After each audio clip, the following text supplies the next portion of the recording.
So thanks a lot. Thanks to Warif, and Atul for just asking me to come and share my views on Chinese economy.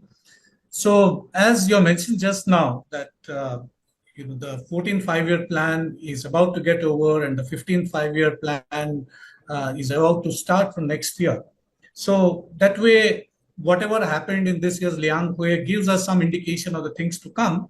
But more importantly, we see that this particular Liang Hui also marks nearly 2.5 years since she, has extended his term to the third time.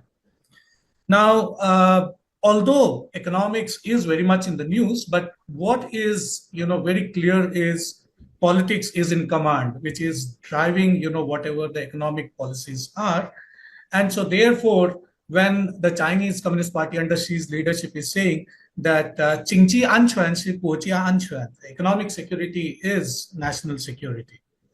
So just before the Liang Hui started on February 28th, the monthly Politburo meeting, Xi Jinping and his Politburo members basically deliberated on the importance of regime security. So given the external circumstances, in fact, we all now know that this Liang Hui traditionally has been much to do with focusing on domestic matters, but perhaps for the first time, this Liang Hui has overwhelmingly focused on whatever has been happening on the external front as well. So therefore, with 2.5 years to go in the 19th Party Congress, what happens to Xi is going to be determined a lot by economic fortunes of China. So therefore, given constraints of time, what I would like to basically focus on is on 4 points. Number one, Chinese leadership's response to infuse life in the Chinese economy, that is boosting domestic demand. Number two, re-engagement of private tech players. Number three, developing new quality productive forces, that is China's big push on the tech front. And last is obviously, China's response to the external threats.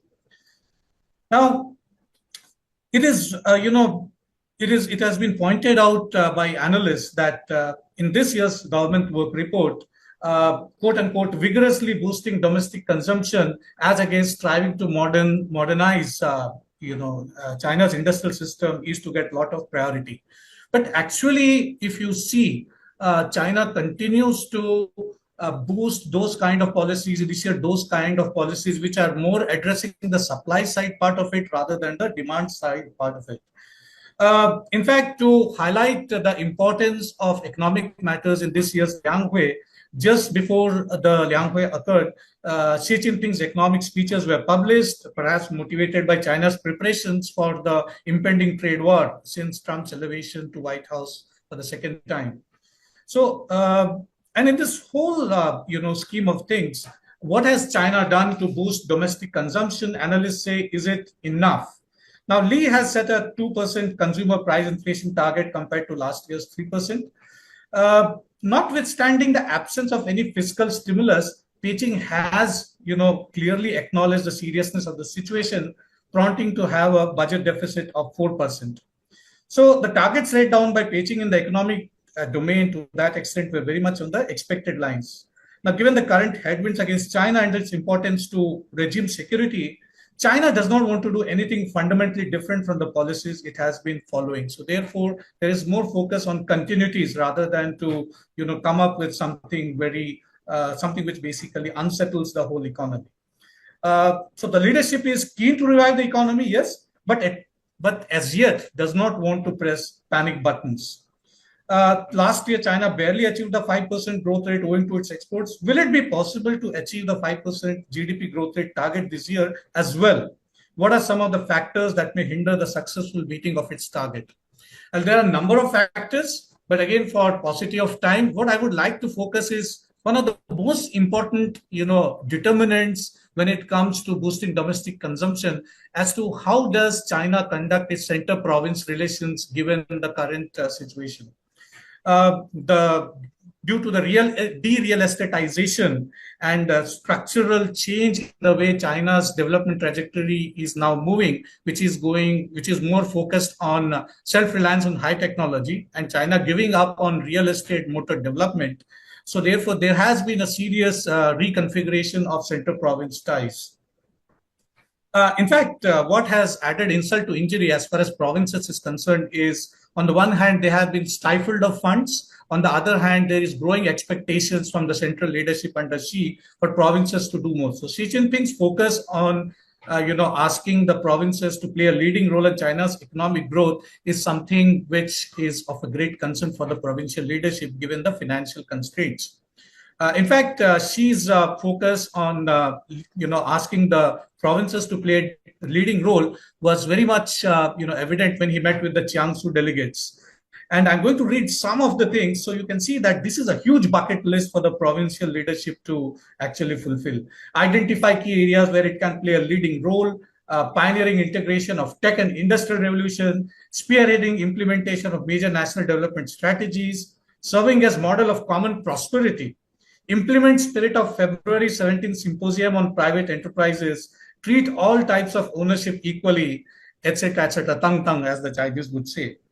Now, all this is pretty difficult for the Chinese to provincial leadership to address for various reasons. Number one, there is definitely a scope for greater fiscal transfers from the center to the provinces to expand local public services. Special bond quotas of 4 trillion Chinese yuan per annum to fund cap has been largely used in the last few years to fund capital investment. Most of it is unspent on people related areas. In the last few years, again, the center has been drawing greater dividends from state-owned enterprises and has been using them. Most of these funds are used to further reinforce the performance of state-owned enterprises, but there is scope for increasing, the drawing greater dividends and using them as fiscal subsidy for social security. This year, special purpose bonds worth RMB 4.4 trillion was announced, but most of it is being used in acquiring developer land and completing land projects to restore normalcy in real estate. Now, this is definitely not very good news because, given the financial constraints that the provincial leadership is facing, they are still, delaying payments to contractors. They are not able to increase wages, etc., etc. One of them, so these are some of the factors in the center-province relations which are going to hinder China's addressal of boosting domestic consumption. Second is the concept of Neichun involution, which again is very interesting to see because as far as the domestic audience is concerned, for the first time Neichun has been officially mentioned in the government work report. But when it comes to the international audience, the Chinese leadership has been very, very vocal about how the overproduction capacities argument is not very much making sense, and it is working as per demand supply equilibrium, etc., etc. But the fact of the matter is they are very much concerned when it comes to involution or Neichun, because the Chinese leadership now is realizing that most of the funds that are there are not being used for R&D purposes, but competitors are simply engaging in price undercutting, and so therefore it is leading to a lot of wastage and all, which China cannot afford. So this is one. Second is re-engagement of private tech players. Analysts have labeled this differently. Some have called it rapprochement, some have called it recalibration, and some have even gone on to the extent of saying it's just merely repurposing. Now, Xi Jinping has spoken about how the private enterprises should show more chingchen, should show more spirit. In fact, February 17th symposium has been pretty much spoken about. Just before the Liang Hui March 3rd, the People's Daily came out with a big article whereby it has said that how Xi Jinping has always been, given his earlier stints in various provinces, has always been supportive of provincial autonomy and provinces giving more autonomy to private enterprises.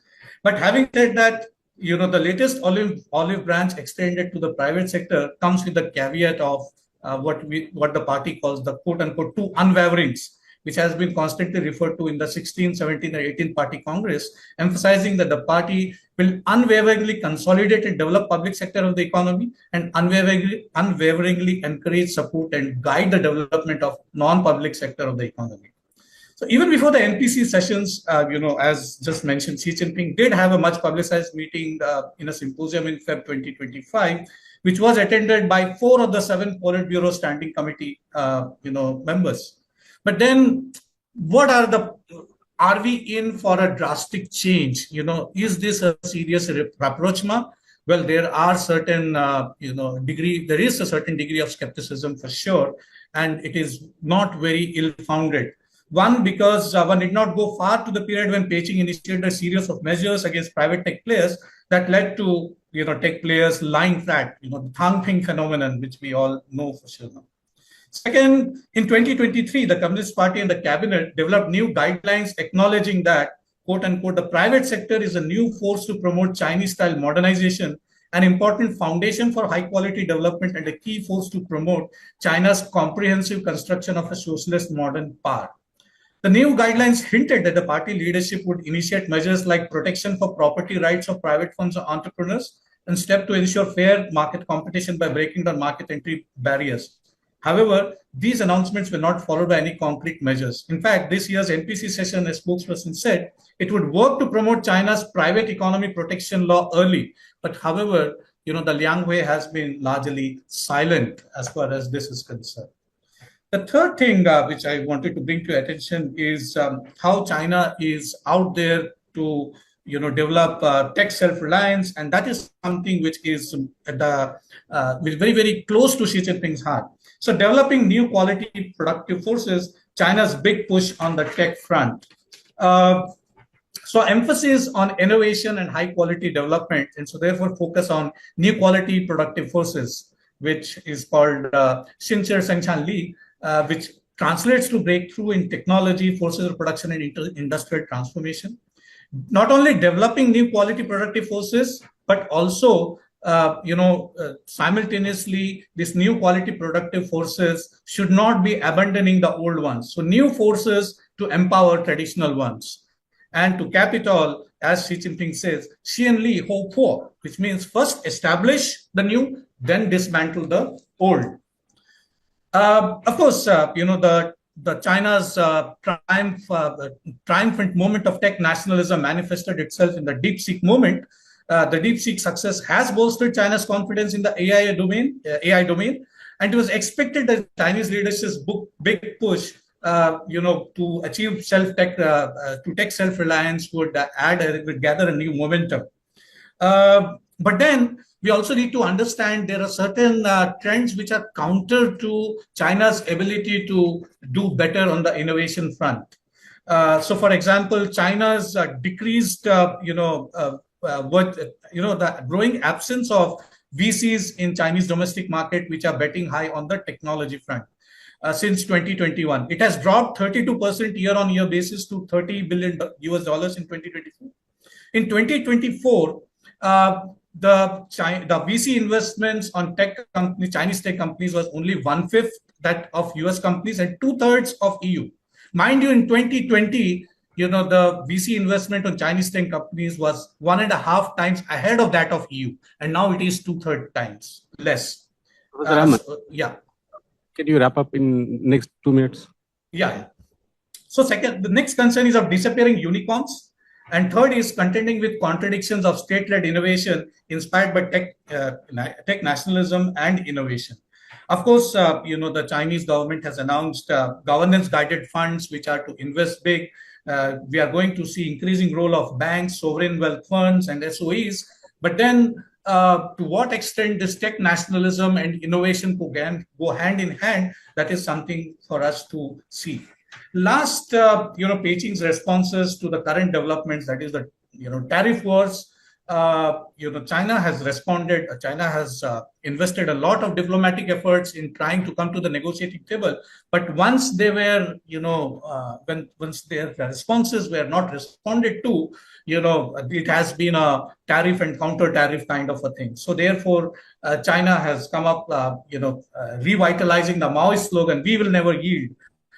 China has pronounced US as self-defeated bullying, double-faced. But then China is on sticky wicket, notwithstanding American troubles. because US accounts for 30% of global consumption as against China's 12%. So with withdrawal of tariffs to non-China markets, many of these, countries which are dependent on exports to US cannot afford to, antagonize United States. Second, China's need to find replacement markets itself has certain challenges because as it reroutes its exports, it will meet with new kind of tariffs after a certain period of time because new markets also have to protect their local players. To conclude, I would say, that, currently, as far as US-China ties are concerned, this whole tariff battle is concerned, both the sides are in what Daniel Shapiro, the famous Harvard psychologist, has called, we are seeing a tribe effect. The tribe effect is characterized by three things: adversarial mindset, both the sides adopting a self-righteousness stance, and third is, they are having a closed way of looking at things whereby both sides, throw dirt at each other and they don't have any time to listen to each other. So therefore, we are in for very turbulent times. And so I would conclude here, and I'll stop here by saying that these are the four factors I think are going to play a very determining role as the Chinese economy moves forward in 2025 and beyond. Thank you, Atul.